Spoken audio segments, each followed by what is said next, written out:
Hi hello అండి, ఏం చేస్తున్నానా అని చూస్తున్నారా అండి. నేనైతే ఇక్కడ మా గల్లీ గణపయ్య కోసం గరకమాల రెడీ చేస్తున్నాను.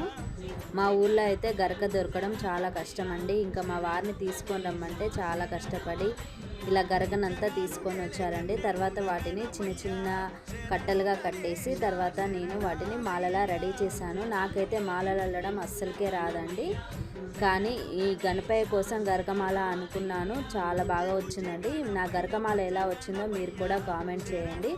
మరి అంత కష్టపడి అల్లడం ఎందుకక్క అని అంటారా? ఇక్కడ మనం లైఫ్లో చిన్న చిన్న మిస్టేక్స్ అనేటివి చాలా తెలిసి తెలియక చేస్తూ ఉంటామండి. అలాంటివన్నిటినీ మనం ఈ గరకమాల వేసి గణపయ్యను కోరుకుంటే వాటన్నిటిని క్షమిస్తాడంట. అందుకనేసి గరకమాల ఇంత కష్టపడి రెడీ చేశానండి. ఇంతకీ మా గల్లీ గణపయ్య ఎలా ఉందో కామెంట్ చేయండి. నా గరకమాల ఎలా వచ్చిందో కూడా కామెంట్ చేయండి. నా వీడియోస్ నచ్చితే లైక్ చేయండి.